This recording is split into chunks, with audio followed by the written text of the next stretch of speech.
This video is a tad overwritten, but you wouldn't be here if you didn't like that from me. BLACKPINK only has a comeback once in a blue moon. Let me have this. Welcome back, sluts, highwaymen, and purveyors of cursed artifacts. My name is Mira, and this is a review of Born Pink. Who would have thought we'd be here? I've already done a full map out of Pink Venom, but this video includes a dive into each track on the album, as well as a ranking of my personal favorites. So before the girls disappear for another year, let's kick it off with none other than the newest single, Shutdown. When we pull up, you know it's a shutdown. Campanerigo, munjango, shutdown. Whip it, whip it, whip it, whip it. Whip it, whip it, whip it, whip it. It's black and it's pink once the sundown. In my last video, I listed off things I wanted after listening to Pink Venom. Things like good verses, star moments for Rosé and Jisoo, and inclusions for all the members during the chorus. And Shutdown not only fulfilled those wishes, but delivered a central through line that connected all of the elements into a song greater than the sum of its parts. Shutdown is a bad girl anthem marching to a trap beat and electrified with a high orchestral string sample. Shutdown is, in my opinion, the greatest BLACKPINK single in 4 years and one of my favorite releases of the year. Sampling a few measures from La Campanella, BLACKPINK is finally trying their hand at the K-pop classical music inclusion, and I think it's what makes this song such an instant hit. This sample makes Shutdown feel fuller, almost fragrant, compared to the electronic mishmash of Doo-Doo-Doo-Doo's piano, Kill This Love's trumpets, and Pink Venom's traditional instruments.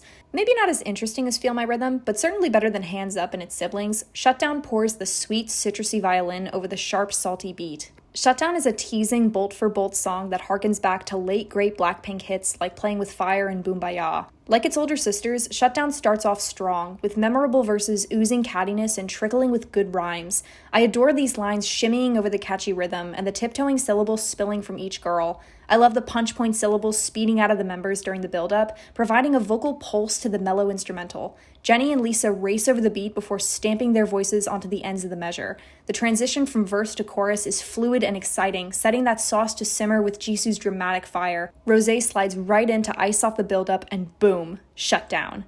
This chorus is magnetic, instant gravity from that melody and the steady, purposeful rhythm. When we pull up, you know it's a shutdown. This is a toned chorus with a vocal thrum that sets the blood boiling. I feel this song in my scapula and my shoulders, that delicious tightening of the spine before the release. This is the miracle chorus, the one that suits every member. Similar to How You Like That, the team chemistry is presented in full force. Jennie's chrome chorus is followed by a shocking Rosé who delivers a cool confidence. Then we see Lisa and Jisoo and Rosé again. These trade-offs are charming and divvy up the song with the girls' feisty delivery. It sounds stupid good. The song only has a few weaknesses. Its runtime and lack of bridge leaves something to be desired from Shutdown. This song ends as an appetizer rather than the full entree worth 2 years of waiting. Jennie's rap in the second verse does not suit her at all. It has a canned, rushed flow that garbles her words and makes her voice seem thin and unattractive. The lyrics don't feel as self-satisfied as the rest of the song and come off almost as insecure. Lisa gets to calm things down a little since her verses aren't so stuffed with random turns and curves, but Jennie is left clinging to the measure by her fingertips. This is a shame since Jennie stars in the opening and the chorus. I really think Shutdown should have pulled a whistle, where a longer verse lets her relax into the flow. We all know Jennie can pull off a hard-hitting verse. She's Jennie. But the last couple of raps have forced her delivery into this hard plastic case that mistakes speed for flow and makes her seem like a one-rhythm rapper. The only other drop ball is the finale, which desperately needs a final chorus. I also could have loved an entirely new section where the members traded off lines like they were talking to each other, sort of like aespa and Einergy. A totally new finisher for BLACKPINK would have brought this song to the very top of their discography. Cinematically, Shutdown is a collage of BLACKPINK throwbacks, references to almost every iconic scene flash-dyed in black and pink. The choruses and styling remind me of peak second-gen to third-gen music videos, the studded chrome of 21, and the audacious fashion statements of 2010's K-pop. With so much good stuff to love, quirky blast from the past, and a bucket of attitude, Shutdown takes the very top of my Born Pink ranking.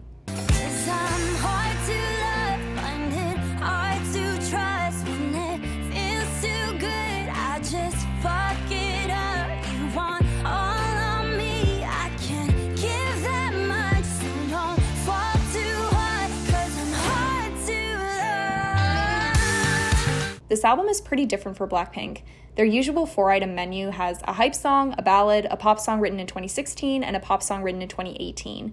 The album had a few pinker spots of sweetness, but it was largely about big beats pounding out like black sheets of glass. Born Pink has more groove to it, driving songs that carry good instrumentals and tangy pangs of emotion, and no song does this better than Hard to Love.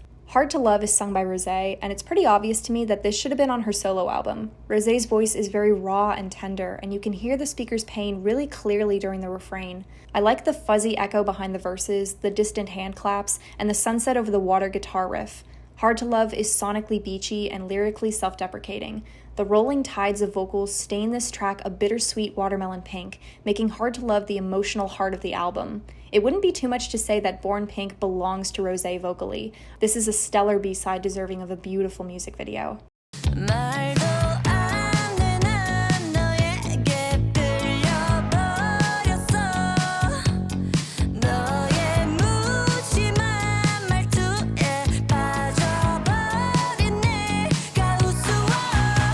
Another groovy song for driving to the beach. Yeah Yeah Yeah features bright sandy hand claps and gasps of piano. The garage pop verses are rhythmic and mellow, Jisoo and Jennie grounding the song with their voices. This foundation gives way to an airbrushed pre-chorus melting with sentimentality and hope, floating above the water before plunging into the chorus, a multicolored synth dip-dyed in summer retro and 80s gleam. Rosé brings out her stylism in this song, drenching each line in tension, but it was Lisa who really impressed me. I've always been a fan of her singing voice, and although she doesn't have many lines, I really enjoyed her nasal, quivering delivery. Yeah Yeah Yeah is a very strange song for BLACKPINK, bottom heavy with gorgeous verses and pre-choruses, and a relaxed chorus that lets the vibes do the dazzling. I'm really here for it. All it takes is a smooth pop of a bottle top to fix a heart, a broken heart, baby. All it takes is a little rolling paper, take us to the start, go back to the start. I debated where to put the Happiest Girl. I think this is the saddest BLACKPINK song maybe ever. This is funereal pop. This song is moody piano and whispered vocal layers knit together with tiny thunderclouds of beat.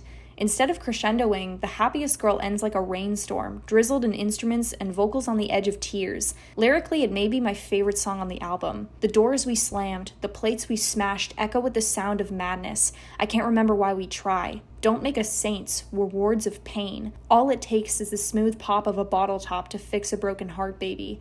But tonight I'll be the happiest girl in the world. You'll see, like it doesn't matter. Jisoo and Jennie really center the song with their vocals, and once again, Lisa shines, drowning in the angst and releasing her inner 2000s suburban girl. She's my favorite part of this song, smooth and a little sultry, a good contrast to Jennie's high-sung despair. I bring the pain like this, that pink venom, this, that pink venom, this, that pink venom. Get him, get him, get him. Straight to your dump like, whoa, whoa, whoa. Straight to your dump like, I still like the chorus of Pink Venom.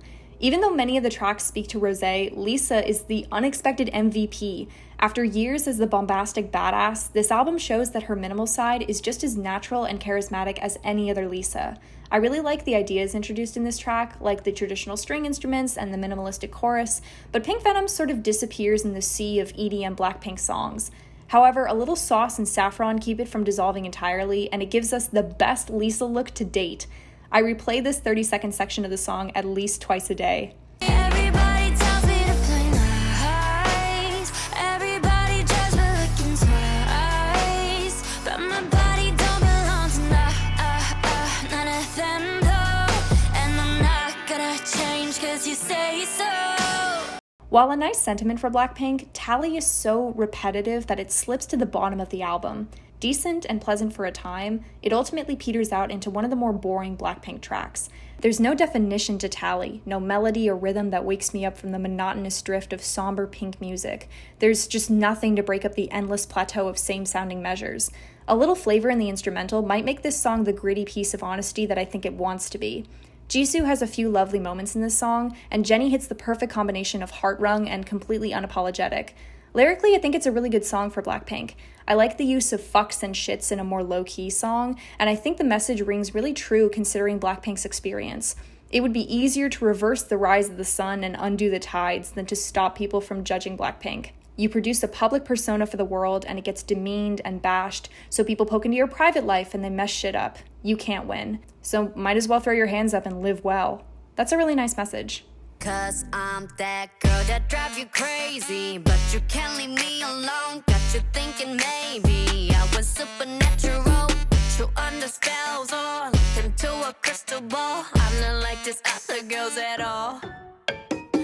I do not like this song. We have not allowed Not Like the Other Girls to roam around these woods since the dark years of the early 2010s, and I'd like to keep it that way. I guess this song is more quintessentially BLACKPINK, a beat-based trap-influenced song about how badass we are. The melody is there, even when I wish it wasn't. The beat sounds like it was made on a TI-84 calculator, and the verses and chorus are pretty repetitive and predictable.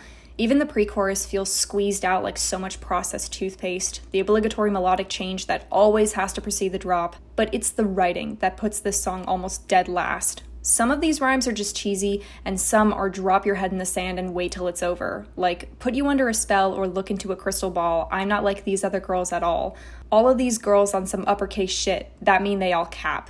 Being the best at whatever I do, that's sounding on brand. I wish you guys could have seen my face when I first heard this song. I looked like I'd bitten into an unripe lemon and a squirt of juice hit me right in the eye. I'm ready for love. Tell me when you're ready, cause I'm already ready. Tell me when you're ready, cause I'm ready for love. Ready for Love is the worst song BLACKPINK has ever released. Formulaic doesn't even rank in the top 10 things wrong with this song. I can't find a single good thing to say about Ready for Love or its promotional video. It's simply unbearable. This would have been lazy even in 2014, but for a 2022 album, this kind of instrumental has been dead for 8 years, and the only producer who thinks that this is a viable choice for an album is a necrophile. Ready for Love is the microwaved leftovers of a tacky fast food era of music, and it is unacceptable. This album would have been better off as a 7-piece if it meant saving me from Ready for Love. Shut it down. BLACKPINK in your area. Shut it down. Walk. After 2 years of waiting, I was pretty sure we were never going to get to see this second album. And before Pink Venom came out, I wondered if the only positive thing I'd have to say was that it thankfully wasn't named the second album.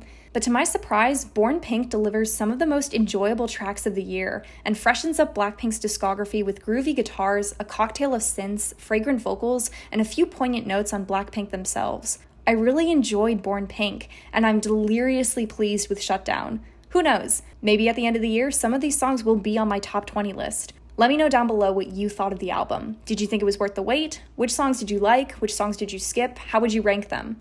I will see you in 8 years, where hopefully we will have a third album. Bye, guys.